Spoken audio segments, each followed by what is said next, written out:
There were few things in life Delilah Hart did perfectly, but vanishing had become one of them.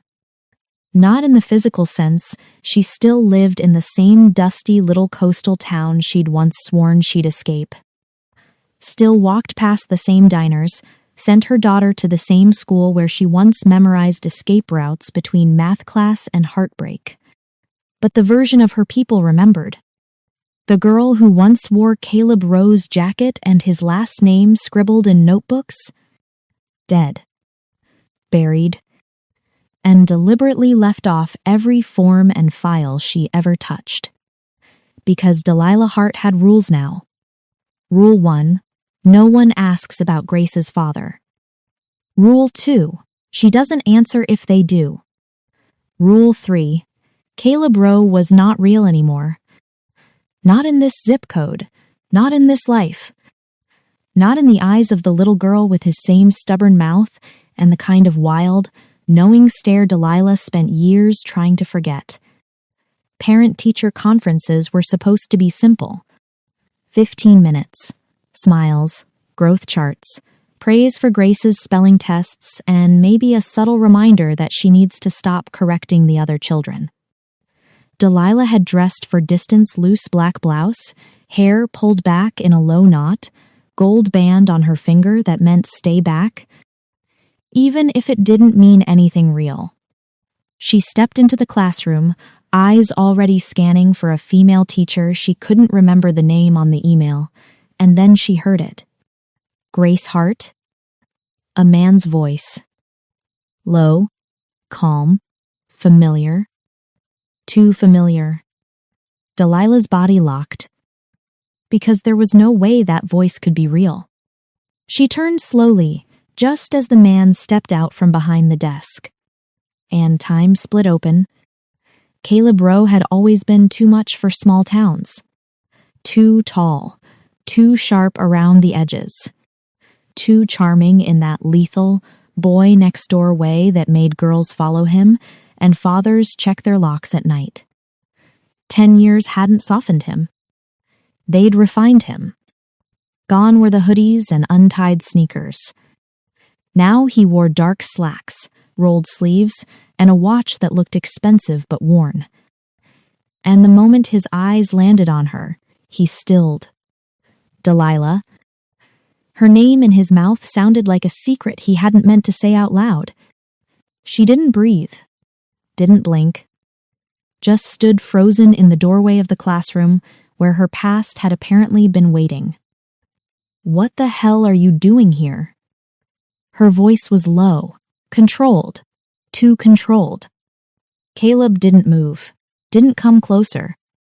But he tilted his head, and those eyes, God, those eyes, they dragged over her face like he'd been remembering it every single night. I'm the long-term substitute, he said. Miss Marlowe had a family emergency. He looked down at the clipboard in his hand, then back at her. Grace, is yours? Delilah's throat tightened. She didn't answer. Didn't need to. Because her daughter's picture was on the class art wall behind him, 7 years old, paint-streaked cheeks, his eyes staring right back. The silence cracked between them. You knew I lived here, she said low. No, he said immediately. Delilah, I know. I didn't. So this is just coincidence? I took the job 2 weeks ago. Got offered it last minute while I was passing through. I didn't even look at the class list until yesterday. And you stayed? His jaw flexed. I didn't think you'd come. Her fingers curled into fists. You don't get to act surprised, Caleb. You forfeited that a decade ago. I didn't know. His voice cracked on it like that changed anything. Didn't know what? She snapped. That you left me without a goodbye? That you promised me forever and disappeared the day after my birthday, like none of it mattered? Didn't know you were pregnant. The words silenced the room. Delilah felt her pulse in her throat. He hadn't said expecting. hadn't said with child. He'd used the word like a knife, knowing exactly what it meant. "Don't do this," she whispered. Caleb stepped around the desk slowly, hands loose, like approaching something wild. "You didn't tell me, Delilah. You didn't stay long enough for me to. You could've." "What?" she cut in. "Tracked you across state lines? Shown up to your parents' gated house and left a baby on the doorstep? I would've come back. I didn't know where you went. You left a goddamn voicemail. You think I didn't try to find you? You think I didn't beg your friends?" "You were gone, Caleb. You erased yourself." The silence after that felt like a held breath. Neither of them could release. Caleb looked down. When he spoke again, his voice was quieter, older. "She looks like you." "No, she doesn't," Delilah said. "She looks like you.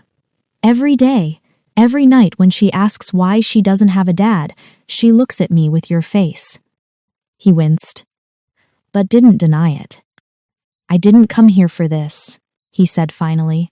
"I didn't come for you or her. But you're staying." He didn't answer. And that was answer enough. Delilah turned to leave, pulse thunderous, heart pounding so hard it made her dizzy.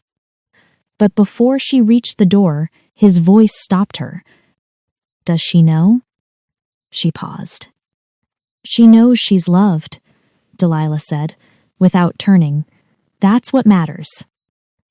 She walked out, didn't look back. But long after she'd left the school grounds, she could still feel his eyes on her skin. Like a bruise she'd spent 10 years covering, now blooming back to life.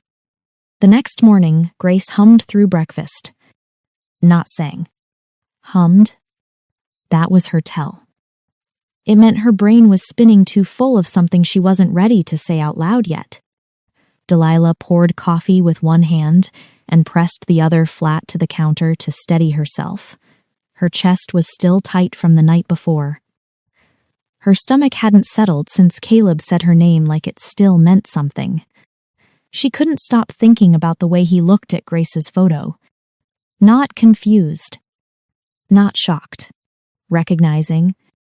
He'd seen himself in her. And now he was teaching her. Her daughter. The one she built her whole life around, protecting from him. "You okay, baby?" Delilah asked gently, trying to keep her voice even. Grace nodded, still humming. "You excited for school?" She shrugged, spooning cereal into her mouth like she was debating whether to share state secrets. "Miss Marlowe's still gone," she said finally, "but the new teacher's cool." Delilah's grip on the coffee cup tightened. "Yeah?" she said. "What's he like?" "He talks quiet, but everyone listens." Delilah forced a tight smile. "Did you talk to him?" "He asked how to pronounce my name," Grace said proudly. "And I said, 'Grace Hart.' And he said, 'Got it, Miss Hart.' And I said, 'Yes, sir.'" Delilah's heart cracked open and twisted on itself. She could imagine it, her daughter's bright voice, Caleb's quiet, steady tone, the way his eyes probably locked on her and didn't let go. He always remembered names. He was always formal with people he respected. And her daughter just called him Sir. Delilah didn't respond. She couldn't. She just leaned down, pressed a kiss to Grace's forehead, and told her she was proud. Even if the only thing she wanted to do was march to that school and tear Caleb Rowe out of her life again for good. But when she dropped Grace off that morning, she didn't go inside. She parked across the street, watched the door, and sure enough, there he was. Caleb, dressed in slate gray, tie loose, holding the classroom door open as kids filed in with oversized backpacks and voices too loud for 8 a.m.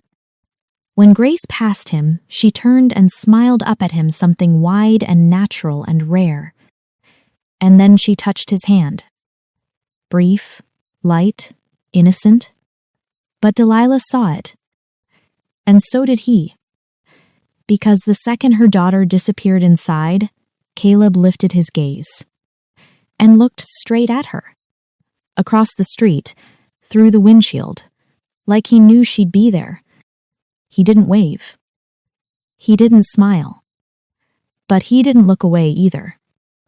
That night, Delilah stood in the shower for too long, not washing, just standing, letting the water burn across skin that hadn't fully settled since hearing his voice again. She wanted to scream, cry, hit something, because she'd spent 10 years rebuilding a life out of his absence. And now he was just here, teaching her daughter, asking how to pronounce her name, smiling when she said, "Sir." Delilah didn't believe in fate. She believed in consequences. And this wasn't fate. This was the price of silence. The next day, Grace came home with a drawing. It was a family picture, 3 people. Delilah, Grace, and a tall man in a gray shirt holding Grace's hand.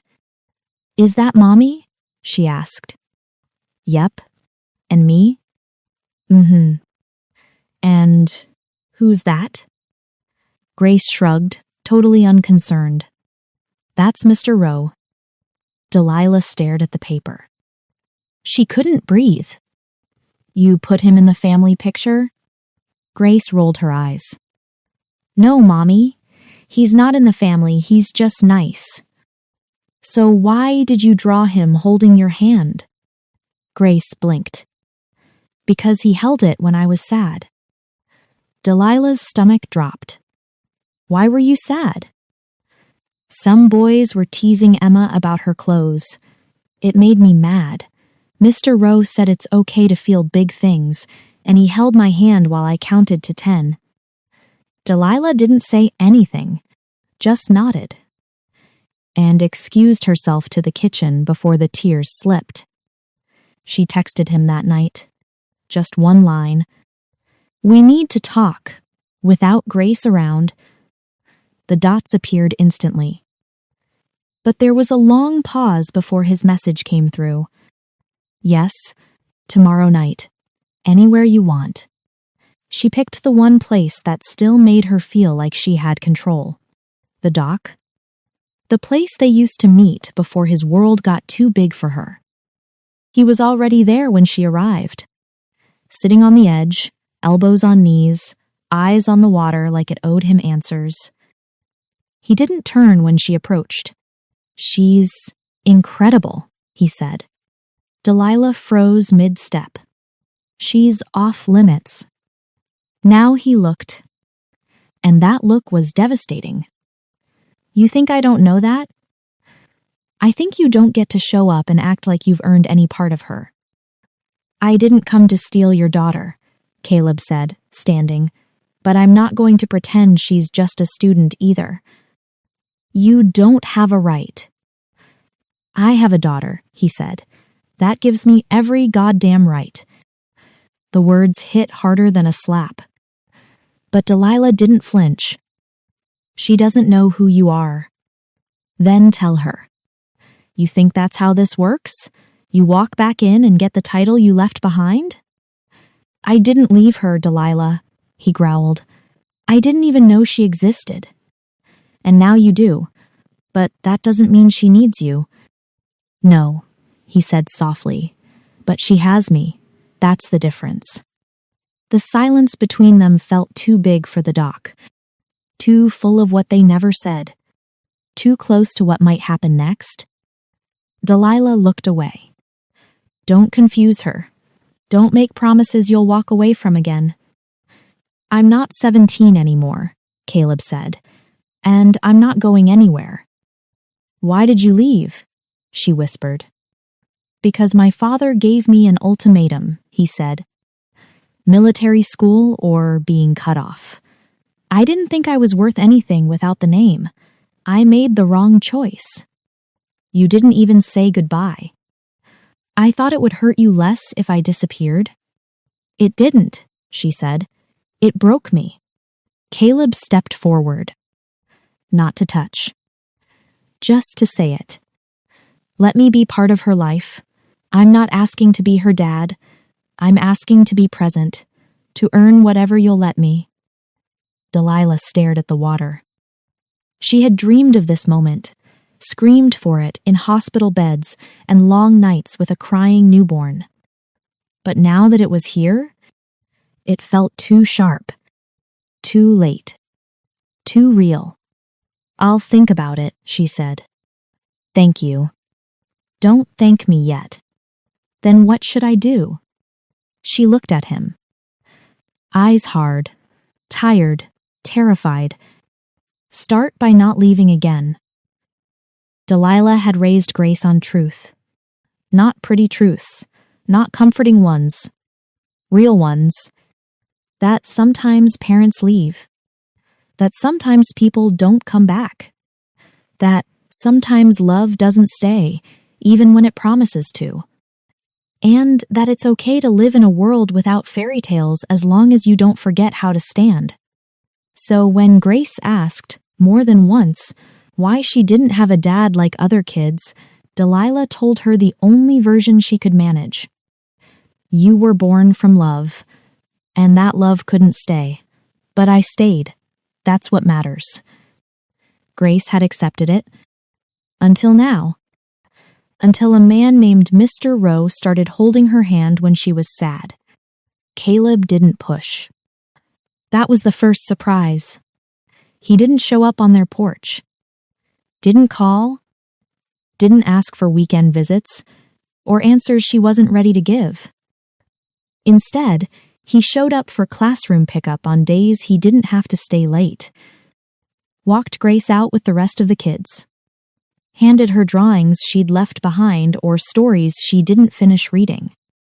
And then stood just far enough away from Delilah that she could pretend she wasn't looking at him. The second surprise? Grace liked him. And not in the bright, temporary way she liked other adults. In the quiet, steady way that made Delilah's chest ache. Grace started talking about Mr. Rowe like he'd always been there. He reads the best stories. He never yells, even when Jake forgets his homework. He knows how to draw dinosaurs with sharp teeth, not baby ones. Then, one afternoon, he asked if I liked strawberries. I told him I love them. Delilah froze mid-sentence. Why? Grace shrugged.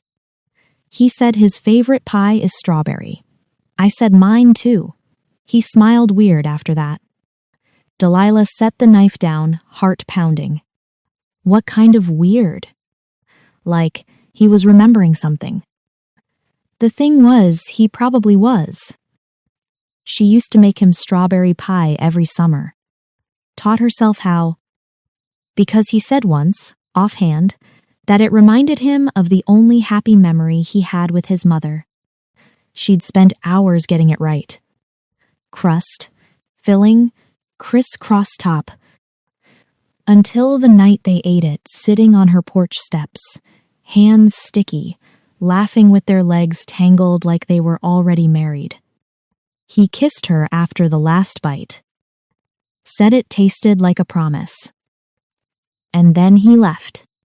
That night, she texted him again. Dinner, Friday. You bring the pie. The dots popped up instantly, then vanished. Then came back. I'll be there at 6. Thank you. Delilah told Grace it was a thank you dinner for being a helpful teacher. Not a lie. Just not all of the truth. She cleaned the apartment until it didn't feel like her anymore. Lit a candle, put on jeans that fit too well, and a sweater she hadn't worn since Grace was born. Her hands shook while setting the table. Because this wasn't just dinner. This was allowing him in. Not just through the door, but into the life she'd built without him. He arrived at 6'1", wearing a dark navy button-down and holding a warm pie dish wrapped in a towel. Grace answered the door before Delilah could get there. "Mr. Rowe." She beamed. Caleb smiled back, genuine and stunned, like the sight of her knocked the wind out of him. "Hi, Miss Hart. You brought pie." "I did," he said, "just like I promised." Delilah froze in the hallway. Because that word promised felt like a loaded weapon in this house. Dinner was simple. Pasta, salad, pie for dessert. They sat at the small kitchen table Grace had colored on as a toddler, while she told Caleb about her spelling test and how she wants to be a marine biologist or a pastry chef she hasn't decided. He listened like her words were the most important thing in the world. Delilah watched in silence, equal parts furious and undone, because she hadn't prepared for this. Not for how easy he was with her.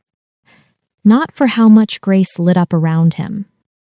Not for how familiar it felt, watching him lean back in a chair he was never supposed to sit in again. After dessert, Grace went to her room to change into pajamas. And they were alone. Delilah stood to clear plates. Caleb reached to help. Their hands brushed. She flinched. He didn't. "Thank you," he said quietly. She didn't respond. "This matters," he added. "Being here, earning it." Delilah turned to him. "She's getting attached." "So am I." "Don't say that unless you mean it." "I mean it." "You always mean it," she said bitterly, "until it costs something." Caleb set the plate down. "Then let me pay it this time." "With what?" "Time. Stability. Showing up," he said. "I can't change what I did. I can't give back what I took. But I'm here now. And I want her to know that I don't just care because she's mine. I care because she's her."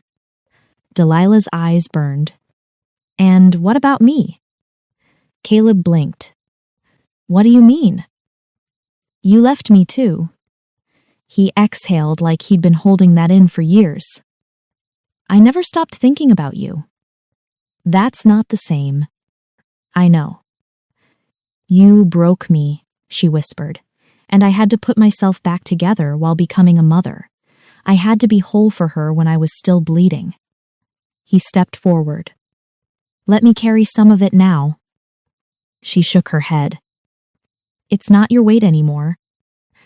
"It always was." A crash echoed from Grace's room. Delilah pulled away instantly. "She needs me." "We both do," Caleb said softly. But she was already gone. That night, after Grace was asleep, Delilah stepped outside with the pie dish, fully expecting to find the porch empty. But Caleb was still there, sitting on the steps, hands clasped, waiting. He stood when she opened the door, took the dish without speaking. Their eyes met. "We're not a fairy tale," she said. "I don't want a fairy tale," he replied. "I want this, whatever it is, whatever you'll let me build. You don't get to play hero after being the villain." "Then let me be something real, Delilah, even if I have to be the man who shows up after the war." She didn't invite him in. She didn't say goodbye either. She just closed the door slowly, deliberately, while his fingers still held the warm ceramic in his hands. But when she leaned against the other side, her eyes were wet. Because maybe Grace deserved to believe in something again. Even if Delilah didn't. Delilah had let him in for one night. Just one. Not into her heart. Not into her future. Just into her kitchen, her home, her daughter's evening routine. A test, she told herself. A trial run. But like most things with Caleb Rowe, one night didn't stay one night. He didn't push. He didn't call the next morning or send long, soul-bearing texts. He didn't ask when he could come back. But 3 days later, Grace came home holding a paper bag and said, "Mr. Rowe made cookies today. He gave me extras. For you." And just like that, Delilah was back in a house where his hands had touched something she was now eating. Even the chocolate chips tasted familiar. It was worse when she saw him with Grace again on a Saturday at the local farmer's market. She hadn't planned to go. She usually skipped it altogether. But Grace had asked. And Delilah was trying not to shelter her daughter so tightly that she couldn't breathe. They were in line for kettle corn when Grace gasped, "Mr. Rowe." Delilah turned just in time to see him crouch down beside the stall. He wore sunglasses, a dark blue hoodie, and a smile that didn't belong to the man who had once vanished. It belonged to someone who had learned how to stay. "Fancy seeing you here," he said, standing up. His voice was easy, casual, but his eyes were locked on Delilah. "I live here," she said. "So do I," he replied softly. And that was when she realized he hadn't just come back. He was staying. They walked the stalls together, not hand in hand, not like they used to, but with Grace skipping between them like a live wire, tugging at their sleeves, telling Caleb what vegetables she hated and which fruit she only pretended to like. Delilah tried not to notice how he matched her daughter's pace, how he carried her tiny basket when it got too full, how he bought a single sunflower from an old vendor and handed it to Grace like it was something sacred. "For your room," he said. "It's my favorite." Grace beamed. "Mine too." Delilah didn't say anything, because her voice wouldn't work. Back at home, Grace asked if Mr. Rowe could come up and see her room. Delilah hesitated. "Just for a minute," Grace pleaded. "Fine," she said. "One?" She followed them up the stairs, heart thudding with every creak of the steps. Grace flung the door open proudly. "This is my whole world." It was a mess of books and stuffed animals and stars stuck to the ceiling. Caleb stepped inside slowly, taking it all in. "You like space?" "I love it." "You know," he said, crouching to look at the hand-drawn planets taped to the wall. "Your mom used to sneak onto the school roof with me just to stare at the stars." Delilah stiffened. Grace turned wide-eyed. "You did?" Delilah nodded. "I was young." "Was he your boyfriend?" The room went still. Caleb stood slowly. Delilah answered first. "A long time ago." Grace thought about that, then looked at both of them. "Why'd you stop?" Delilah's mouth opened, closed. Caleb answered before she could. "Because I was stupid." "Mr. Rowe," Grace gasped. He grinned, a little sad. "What? I was." Later that night, after Grace had gone to sleep, Delilah walked Caleb to the door. Neither of them spoke until they reached it. "You're getting close to her," she said. "I'm trying to." "And what happens when she finds out who you are?" "I hope she already knows." Delilah's eyes narrowed. "She doesn't." "She will." He said it like a fact, not a threat. Just something that was going to happen. She leaned against the door frame, exhausted. "You're not who you were. Neither are you. And maybe that's the problem." Caleb tilted his head. "You want me to stop coming around?" "No," she whispered. "I want to stop wanting you to." That shut him up. His face changed, not soft, not hard, just bare. And he stepped forward, close enough to make her heartbeat skip. But he didn't touch her. Just said, "I'm not asking for a second chance, Dee. I'm asking for a real one." Then he walked away. Delilah stood there long after the door shut, heart full of rage, regret, longing. Because she'd told herself she was just letting him visit. But somehow, he'd found the part of her that still remembered how it felt to be wanted. Not from a distance. Not as a memory. Now. The next morning, Grace found the sunflower in the kitchen, perfectly placed in a glass she didn't remember owning. She looked up at Delilah with sleepy eyes. "He's nice, huh?" Delilah ran a hand down her daughter's hair. "He's dangerous," she said. "Why?" Delilah bent down, kissed her temple. "Because some people don't need a key to come in. They just knock, and you forget how to close the door." Delilah had always been good at rebuilding. After Caleb left, she learned how to put herself back together with silence, stubbornness, and the kind of strength no one applauded, the kind that didn't cry, didn't ask for help, didn't need anyone. And for 10 years, it had worked. Until the moment she opened the door and let him in again, first for Grace, then for dinner, then for just a minute upstairs. Now he was everywhere. Not physically. Worse. In her daughter's vocabulary. In her home's quiet moments. In her, the version of herself she thought she buried at 17. He didn't try to push. That was what made it worse. Caleb moved carefully now.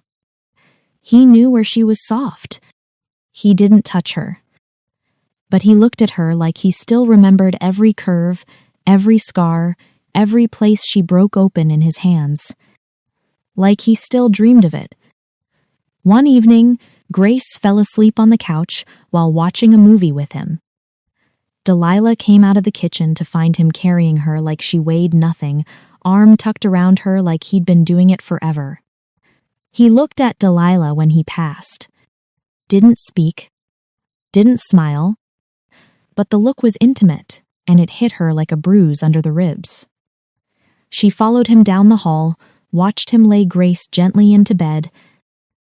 She stood in the doorway, arms crossed. "You shouldn't do that." Caleb looked up. "Carry her? Put yourself into routines you don't belong to." He stood slowly. "You invited me into them. I invited you to dinner. I didn't invite you to matter." She regretted the words the second she said them. But Caleb didn't flinch. He just stepped toward her, voice low. "Then tell me when you want me to stop." She held his gaze. "I don't know yet. That's not fair. Nothing about this is." The tension hung between them like a storm that refused to break. Delilah hated him for being careful. For not making a move. For treating her like she was fragile when he used to touch her like she was the only real thing in the world. She hated herself more for noticing. He left early that night. Didn't kiss her. Didn't ask. Just looked at her like he could still read every part of her she didn't say out loud. And said, "I'm not the boy who left, but I remember him, and I remember what he lost." Then he walked out. She sat on the floor of the hallway after he was gone, back against the wall, fists clenched, eyes burning. Because the truth was, she still wanted him. Not just the idea of him, not the memory. Him, now. And she didn't know how to survive that kind of wanting. The next day, she snapped. Not at Caleb. At Grace. Over something stupid. Crumbs in the bed. Markers on the wall. A too loud laugh when Delilah was already on edge. She raised her voice. Grace flinched. And Delilah hated herself instantly. That night, Grace curled into her lap and whispered, "Did I make you mad because Mr. Rowe likes me?" Delilah froze. "Why would you say that?" "You looked sad when he hugged me." Delilah's throat closed. "I'm not mad at you, baby. Are you mad at him?" She didn't answer. And that was the answer. The next morning, there was a note in Grace's backpack. Folded neatly, unmistakable handwriting, from Caleb. "I'm sorry if I crossed a line. I never want to make this harder. But Grace, she's a part of me now, even if I'm not allowed to say it out loud. If you want me to walk away, I will. But don't do it for pride. Don't do it for fear. Just tell me if you feel anything like what I still feel. If not, I'll go. For real this time. No signature." He didn't need one. Delilah didn't write back. She showed up. At his classroom, after the kids had gone. He looked up when she walked in. Didn't move. Didn't breathe. She shut the door behind her. Walked up to his desk, dropped the note on it. "You still know how to break me," she said. "That wasn't my intention. But you did. Do you want me to stop?" She stared at him, eyes burning. "No." Then she grabbed his collar, pulled him in, and kissed him like she was still 17 and desperate and wild with grief. And he kissed her back like he'd been waiting every second since the last time. They didn't sleep together that night. But she let him hold her. In the classroom, lights off. History posters on the walls. Ghosts in the air. She cried into his shirt and hated herself for how good it felt to have his arms around her again. "I loved you," she whispered. "I still do," he replied. "That's what makes it worse." Later, when she pulled away, she asked, "If I let you back in, how do I know you won't leave again?" "Because this time, I don't have a future without you in it." And Delilah realized something as she left. She hadn't just let him visit. She hadn't just let him back in. She'd never closed the door to begin with. Delilah had survived the impossible before. She'd buried her first love without a grave, delivered her daughter alone, worked 2 jobs while pretending not to miss the boy who vanished with her whole heart in his hands. She'd rebuilt her life around silence and strength. Forgiving Caleb had felt like the hardest thing she'd ever have to do. Until her daughter, the one thing she'd built alone, protected fiercely, loved more than anything, looked up at her with wide, knowing eyes and asked the one question she'd always feared. "Is Mr. Rowe my dad?" It happened on a Tuesday. Delilah had just tucked Grace into bed. Story read, light off, door half closed. She was halfway down the hallway when Grace's voice stopped her. "Mom?" "Yeah, baby?" "Is he?" Delilah turned. Grace was sitting up now, her hair a tangle of curls against her pillow, her face serious in the way only a child can be when their world is starting to shift. Delilah stepped back into the room, sat on the edge of the bed. "Why would you ask that?" Grace shrugged. "He looks like me, kinda, and he knows things." "What kind of things?" "Like that I hate grape jelly, and that I don't like loud noises, and how to help me when I'm scared but don't say anything." Delilah's heart squeezed.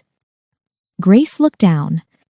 "Also, I saw a picture in your drawer once, of you and someone who looked like him. You were smiling." Delilah was silent. "Because there were moments you prepare for as a mother, and then there are the ones you hope you'll never have to survive." She reached out, tucked a curl behind Grace's ear. "Do you want to know the truth?" Grace nodded. So Delilah told her. Not the whole story. Not yet. But enough. That Caleb had been her first love. That he hadn't known about her. That when he came back, it was a surprise for all of them. And yes, he's your dad. Grace didn't cry. Didn't yell. She just blinked slowly. Is he gonna leave again? Delilah choked on the lump in her throat. No, she whispered. He's not. How do you know? Because this time, I won't let him. Later that night, after Grace finally fell asleep, Delilah sat on the edge of the bed and watched her breathe. Then she picked up her phone and texted him. She knows. Caleb replied in 60 seconds. Do you want me to come over? She stared at the screen, then typed. Not yet. I just wanted you to be ready when she asks. The reply came after a pause. I've been ready since the moment I saw her. 2 days passed before Grace brought it up again. They were walking home from the bookstore. It was windy. Her scarf kept slipping. She looked up and asked, What did he say when he found out? Delilah blinked. Who? Mr. Rowe, my dad. Delilah inhaled deeply. He said he would have come back if he'd known. Grace considered that. Do you believe him? That hit harder than anything else. Delilah looked down at her daughter's face so much like his, and yet all her own. I didn't, she said honestly, but now, maybe I do. That night, Caleb knocked on the door just before dinner. Delilah opened it, unsure whether it was too soon. Grace ran to him without hesitation. No title, no announcement. Just a hug around the waist and a smile that shattered every wall Delilah had left. Hi, Grace said. Hi, Caleb replied, kneeling. How are you? I'm okay, she said. Mom told me. He paused. She did? Grace nodded. Are you mad at her? Caleb's eyes flicked up to Delilah, standing frozen in the doorway. Never, he said. Not for 1 second. They ate quietly, tension low but present. Grace dominated the conversation, as usual, but between bites of pasta and half-sipped juice, she asked, What happens now? Neither adult had an answer. But Caleb said, We figure it out. Together. Grace leaned her chin into her hand. Can I call you Dad? Silence fell. Delilah couldn't breathe. Caleb looked at her, unsure. Delilah nodded. Not a big one, but enough. And Caleb's voice shook when he said, I'd really like that. Later, Grace fell asleep on the couch again, safe, full, happy. Caleb and Delilah stood in the kitchen, both pretending not to shake. You handled that well, she said. I didn't do anything. Exactly. He smiled. I'm terrified. So am I. But you let me stay. For her. And not at all for you. Delilah looked away. Then back at him. You still know how to hurt me. And I never want to again. He stepped closer. Not touching. Just present. She's everything I never knew I wanted. You missed a lot. I know. You don't get to make it perfect now. I don't want perfect, he said. I want real. Delilah watched him, and for the first time, she believed it. Not because he said it, but because he'd done something more dangerous than making promises. He showed up and kept showing up. And when he left that night, she didn't close the door behind him. She let it stay open, just a little. Just in case. Delilah knew the exact moment the whispers started. It was the way Mrs. Penley from down the street tilted her head too far when she passed them in the grocery store. It was the way the principal blinked too slowly when she signed Grace out early and casually said, "I didn't know you and Mr. Rowe were familiar." It was the way people stopped assuming she was single, stopped asking who Grace's father was. Because now they knew. Or thought they did. And the small town did what small towns always do. It remembered. Remembered the girl who got pregnant at 17. The boy who left. The story that ended with silence and rumors and a ring that never showed up. And now? Now it was rewriting itself, right in front of them. Caleb didn't flinch under it. Not once. He showed up like he'd always been there. Volunteered at the fall festival. Signed up for classroom cleanup duty. Brought Delilah coffee with Grace's name written in whipped cream when he dropped her off for school. He didn't touch her in public. Didn't make a scene. But he looked at her like she belonged to him anyway. And it was that look that cost her the most. Because it made her ache in places she hadn't let anyone near in a decade. "You need to stop looking at me like that," she whispered one night when he walked her to her door. "Like what?" "Like we didn't already break each other once." Caleb stepped closer. "I never broke from loving you. You broke from leaving." "I'm not leaving this time." "You keep saying that?" "Because I need you to believe it," he said. "Even when it's hard. Even when it hurts." "It does hurt," she said. "Every day." "Then let it hurt," he murmured. "Let it mean something." She kissed him. Desperate. Tired. Needing something solid. And when he kissed her back, she remembered what it was like to feel safe and shaken at the same time. They didn't sleep together that night. But she let him inside. Not just the apartment. Her memory. Her fears. The truth. She told him about the hospital. The birth. How she screamed when Grace came into the world and he wasn't there. He listened. Didn't try to fix it. Just held her quietly, like she hadn't told him something ugly, but something holy. And that's when it started to unravel. Not their trust. Not the foundation. But her armor. Because now she had something to lose again. And every time he looked at her like he meant forever, it carved her open in a new place. Grace started drawing pictures. Always 3 of them. Mom, Dad, her. Simple lines, big smiles, always holding hands. "Can I bring this one to school?" she asked. Delilah froze. "Why?" "Because Mr. Rowe, Dad, he's there. I want it on the wall." Delilah smiled. But something in her chest fractured. Because she'd spent so long teaching Grace to live without that word, without that expectation. And now?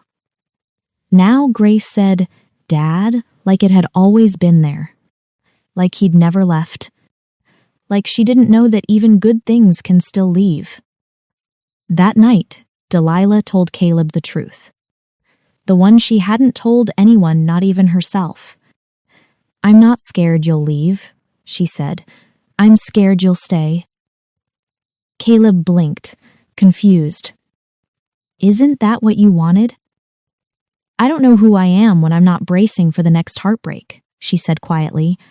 "I built a life around being okay without you. And now? Now I'm afraid that if I let go of the fear, there won't be anything left to hold me together." He touched her face then. Soft, careful. "You held everything together for 10 years, Dee, alone, and it didn't break you. It almost did." "Let me carry the rest," he said. Let me stay, and if you fall apart, I'll be there when you do. They kissed again. Slower this time. No fire. Just warmth. She let herself need him. And that was the most dangerous thing she'd done in years. A week later, they went to the harvest fair together. As a family. People stared. Whispered. Caleb didn't care. He held Grace's hand. Carried her on his shoulders. Bought Delilah cotton candy and kissed her cheek when she smiled without meaning to. It was reckless. It was real. And Delilah realized something terrifying. She wanted this. Not just for Grace. For herself. That night, she sat on the couch while Caleb tucked Grace into bed. She heard her daughter whisper, "Love you, Dad," and his voice so steady say, "Love you more." Delilah cried quietly into her hands, because she'd spent 10 years building a life that was safe. And now? Now she was standing in the middle of something she could actually lose. When Caleb walked back into the room, she was shaking. He rushed to her. "What is it?" She looked at him through tears. "If you break her, I'll never forgive you." He cupped her face, eyes wet. "If I break her, I won't forgive myself." It came from the back seat. A soft question. No accusation, no build-up. Just curiosity, sharpened by innocence. "Why weren't you there when I was born?" Delilah had been driving. Caleb was riding shotgun. The air in the car changed so fast it could have shattered glass. He turned slowly, looking over his shoulder. Grace stared at him. Calm, patient. The kind of stillness that only meant she'd been thinking about it for a while. Delilah gripped the wheel tighter. "Sweetheart," she started, "we've talked about this." "No," Grace said. "You told me you were alone. You didn't tell me why." Caleb exhaled. Slow. Measured. Like the truth tasted like something he hadn't spoken out loud before. "Because I didn't know about you," he said gently. "I left town when your mom was still pregnant. I didn't find out until after I came back." "But how?" Grace asked. "Didn't you love her?" Delilah nearly pulled over. But she didn't. She couldn't. Because this was one of those moments you don't prepare for, you just survive. "Yes," Caleb said. "I loved her more than anything. I was young and scared, and I made a mistake. A big one." "You didn't leave because of me?" "No," he said. "Never because of you." Grace looked at Delilah. "Why didn't you tell him?" Delilah blinked. The weight of it hit harder than anything else ever had. "Because I couldn't find him," she said. "He disappeared. And by the time I could have told him, I didn't know if I wanted to." She glanced at Caleb. "I didn't know if he deserved it." Grace didn't respond, just sat with it, the way children do when they're absorbing something too big to process in one sitting. That night, Grace was quiet. She played with her food, didn't ask for dessert, went to bed without asking for 2 stories. When Delilah walked into her room later, Grace was staring at the ceiling. "Did you hate him?" Delilah sat on the edge of the bed. "For a long time," she whispered. "Do you still?" "No." "Why not?" "Because people can change, and sometimes love looks like staying, and sometimes it looks like coming back even when you're scared it's too late." Grace nodded slowly. Then asked, "Do you love him now?" Delilah swallowed. "Hard." "I don't know." "I think he loves you." Caleb didn't come over that night. Delilah didn't ask him to. But she texted him. She asked, The reply came quickly. I figured, I'm here when you need me. However you need me. She stared at those words for a long time. The next day, Delilah took Grace out of school early and drove her to the beach. It was overcast, quiet. They walked the shoreline, holding hands, salt in the air, silence between them. Do you have questions? Delilah asked. Grace thought for a second. Were you scared? Terrified. Did you think I'd be like him? I thought you'd be like you, she said. And you are. Grace looked at the waves. He's not scary. He's not, Delilah agreed. He was just gone. Delilah nodded. And now he's not. Do you think he'll leave again? Delilah crouched, eye level. I don't know everything, baby, but I know this. I wouldn't let him in again if I thought he would. Okay. Grace wrapped her arms around Delilah's neck and squeezed. I'm glad you loved him, because I like that he's part of me. Delilah closed her eyes. Because sometimes the hardest truths come with the smallest voices. That evening, Caleb knocked on the door. He didn't come in. Just waited on the porch, hands in his pockets. Delilah stepped outside. You okay? He asked. She's okay. And you? Still deciding. He nodded. I want to tell her everything, he said. That you left? That you didn't fight hard enough? That you broke me? Yes, he said. Because if she only ever sees the good in me, she won't understand how much it cost me to get back here. Delilah stared at him. You really would tell her that? If it meant she never questions whether I'm real, then yes. That night, he came in. Just for a while. Grace fell asleep between them on the couch, warm and safe, and finally steady. And Delilah let her head rest on his shoulder. Not because she forgave everything, but because she finally saw him for what he was. Not a villain. Not a hero either. Just a man who'd left too soon. And finally came back willing to stay for good. For weeks, things had been almost easy. Not perfect, but steady. Caleb and Grace had found a rhythm inside jokes, school projects, bedtime hugs that no longer felt hesitant. Delilah had found moments of peace. Moments where she didn't flinch when he walked into a room. Moments where she thought about a future and didn't immediately shut the door on it. She hadn't said she loved him, but she'd stopped pretending she couldn't.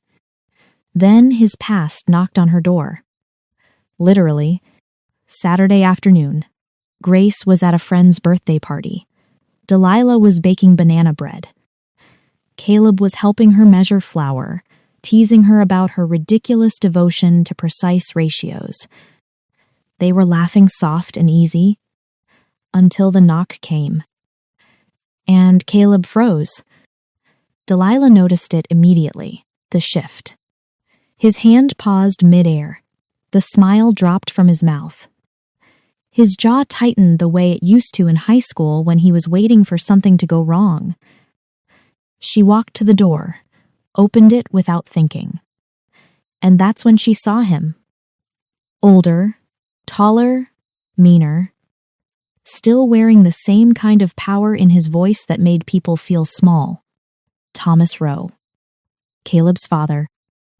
You look just like your mother, he said coolly, eyes dragging over Delilah like she was something disposable.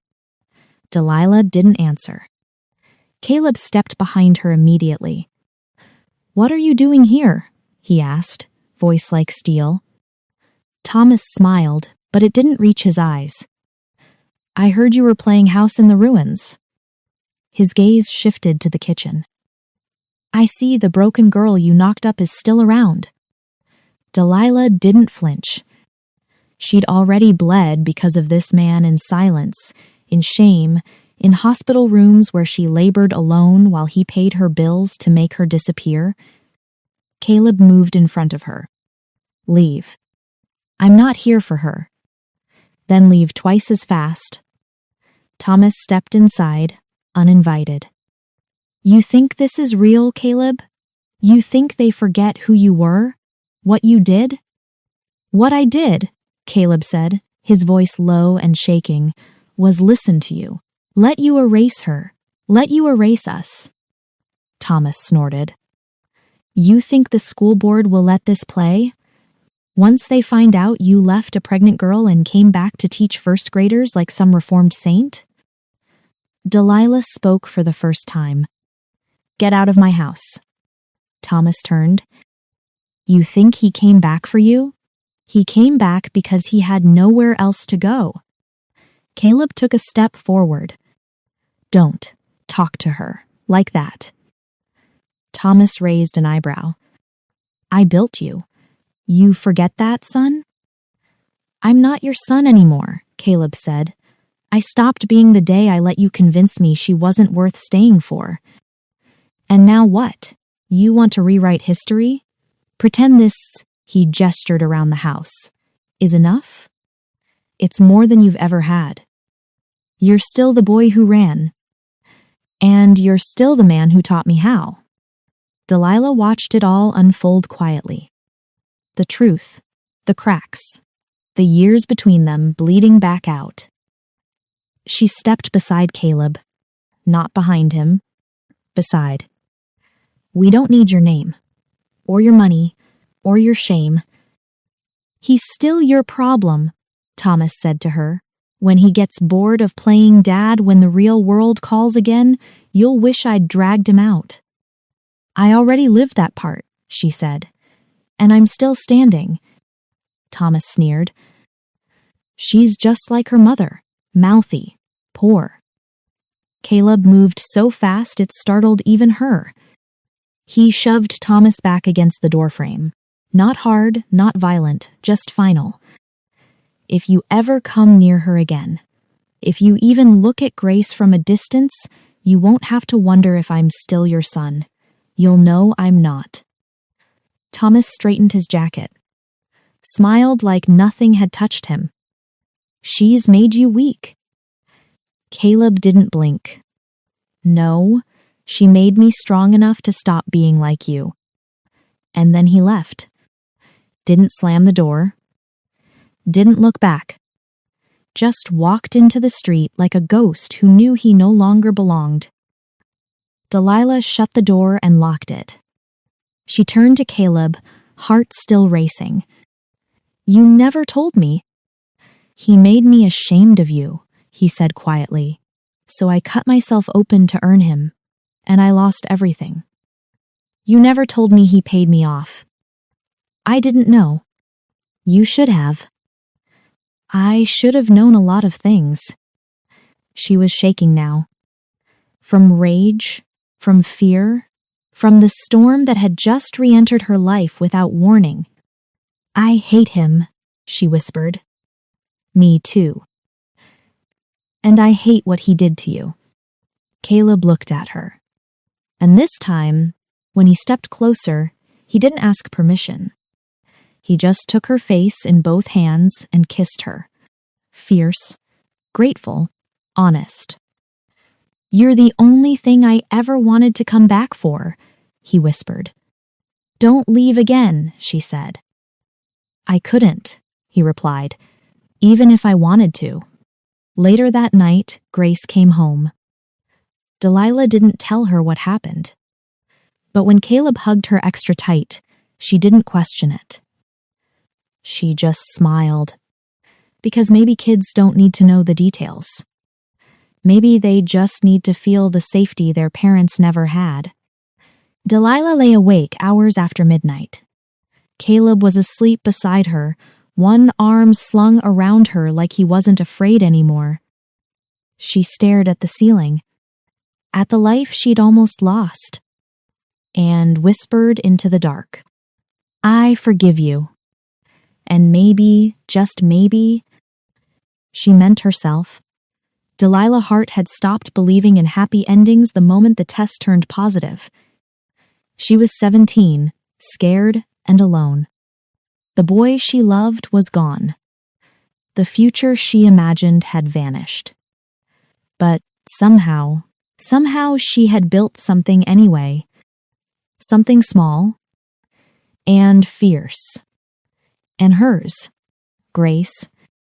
And for 10 years, that had been enough. Until he came back. Now everything was different. Not perfect, but real. And for the first time, Delilah wasn't surviving anymore, she was choosing. Grace had started calling him Dad without hesitation. No one told her when to. She just did. It was the kind of name you earn, not inherit. And Caleb? He wore it like a second skin. Never forced, never performative. Just steady. Like he was becoming it with every bedtime story, every school pickup, every inside joke he shared only with her. The day the district found out about their history, Delilah expected everything to shatter. She got a call from the school board office, requesting a conversation. Code 4, let's poke around your personal life and decide whether it's appropriate for a man who abandoned his pregnant girlfriend to teach children. Caleb offered to resign immediately. Delilah didn't let him. If you run again, it'll tell everyone you're still the boy who left. And if I stay, they might use me to hurt Grace. They don't get to take her peace, she said. Not again. Not after how hard we fought for it. They went to the meeting together. Sat side by side. Delilah didn't shrink. And Caleb didn't flinch. They answered every question. Calm, honest, clear. Yes, they had a child together. Yes, he left town before knowing. Yes, he returned unaware. No, his position wasn't leveraged to gain access to Grace. No, there was no conflict of interest. They weren't hiding, and there was no secrecy anymore. And yes, he was staying. Not as a man with a clean past, but as one who earned his present the hard way. After the meeting, they waited. A week passed. Then a second. Then Caleb got a letter in his mailbox from the district. He read it in Delilah's kitchen, eyes scanning, mouth still. Then he looked up. They're not firing me. Delilah blinked. They're not? No. They said the situation was unusual, but not unethical. That's the nicest thing I've ever heard a board say. They said the school has never seen Grace this happy, he added, voice soft. She is, Delilah said. She's finally whole. He crossed the room, took her hand. And what about you? Delilah didn't speak. She kissed him instead. Weeks turned to months. The town settled down. The rumors faded because eventually, peace becomes more interesting than scandal. Delilah kept baking. Caleb kept teaching. Grace kept drawing pictures of all three of them, now taped proudly to the fridge. And one evening, as fall set in again, Caleb pulled her outside to the porch. Do you remember the last thing I said to you before I left? Delilah's chest tightened. No, she lied. You do. She looked down. You said forever was the only thing that scared you more than losing me. He nodded. And I was stupid, because I left before I ever learned that forever doesn't come easy. It comes with choices. He reached into his jacket pocket, pulled out a small box, opened it. Not flashy, not elaborate. Just a gold band with 3 tiny diamonds, one for you, one for me, one for Grace. Delilah's breath caught. Caleb, I'm not asking you to forget, or to forgive everything. I'm asking you to believe that what we're building now is stronger than what we broke back then. We're already a family. Then let's make it a promise, he said, one she never has to question. She stared at the ring, then up at him, and for the first time, the fear wasn't louder than the love. They didn't do a wedding, not right away. No dress, no flowers, no church. Just a courthouse. A sleepy Monday morning. Grace holding both their hands. The judge smiled. Are you ready? Delilah looked at Caleb, then at her daughter, and said the only thing that had ever felt true since the moment her life split in two. I've been ready since I decided to stay. Later that night, Grace drew another picture. It was the same as always, Mom, Dad, her. But this time, they weren't just holding hands. They were home.